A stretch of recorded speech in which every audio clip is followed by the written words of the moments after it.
रूस ने दावा किया कि जंग में अमेरिका से मिले हथियार यूक्रेन के लिए ही काल बन गए हैं। अपने इस दावे को साबित करने के लिए रूस ने डोनेस्क की लड़ाई का जिक्र किया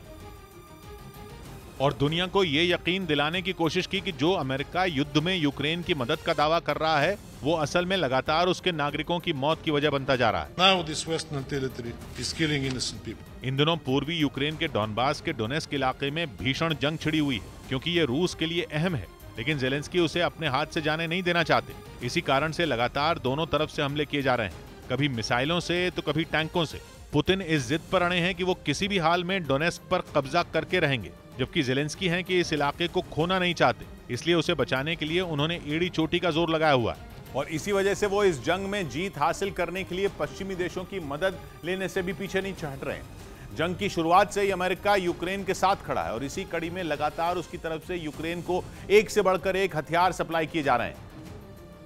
ताकि रूस को युद्ध में डराया जा सके, क्योंकि अमेरिका और रूस के बीच महाशक्ति बनने की पुरानी लड़ाई है और वो कहते हैं ना कि दुश्मन का दुश्मन दोस्त। यहाँ वही बात है, मतलब ये कि अमेरिका और रूस हमेशा से एक दूसरे के खिलाफ हैं और जब पुतिन ने यूक्रेन के खिलाफ अपने स्पेशल ऑपरेशन की शुरुआत की तो अमेरिका और यूक्रेन साथ आ गए। हर गुजरते दिन के साथ जंग भीषण होती चली गई और उसी हिसाब से अमेरिका की यूक्रेन को हथियारों की सप्लाई भी तेज हो गई। अमेरिका ने यूक्रेन को अपनी M777 तोप दी, जो डोनेस्क में अब तक रूस की सेना के कई ठिकानों को पलक झपकते ही तबाह भी कर चुकी है और इसी वजह से यूक्रेन लगातार जंग में रूस के खिलाफ अमेरिका की M777 हॉवित्जर का इस्तेमाल कर रहा है, जिसे यूके ने बनाया है, जिसका इस्तेमाल 2005 से दुनिया के कई देश कर रहे हैं और 21 किलोमीटर तक मार करने वाली इस तोप की रेंज जरूरत के हिसाब से बढ़ाई भी जा सकती है।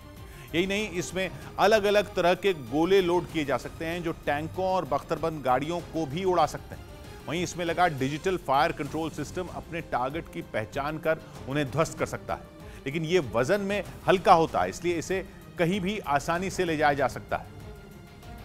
लेकिन रूस का दावा है कि जबरदस्त खूबियों वाली अमेरिका की ये M777 हॉवित्जर यूक्रेन के नागरिकों की भी मौत की वजह बनती जा रही है, क्योंकि ये लंबी दूरी तक मार करने में सक्षम है। रूस का कहना यह है कि डोनेस्क में जब रूसी फौजियों को उड़ाने के लिए यूक्रेन के सैनिक इसका इस्तेमाल कर रहे हैं तो इस तोप से दागे गए गोले रिहायशी इलाकों में जाकर तबाही मचा रहे हैं, जिसके कारण अब तक यूक्रेन के कई नागरिक मारे जा चुके हैं। To the Western countries supplying weaponry to Ukraine, the blood of civilians is on your hands. The tragedy. रूस ने आरोप लगाया कि पश्चिमी देश यूक्रेन की आड़ लेकर रूस के खिलाफ जंग लड़ रहे हैं, जिसमें यूक्रेन के मासूम नागरिकों के मरने की संख्या में लगातार इजाफा हो रहा है।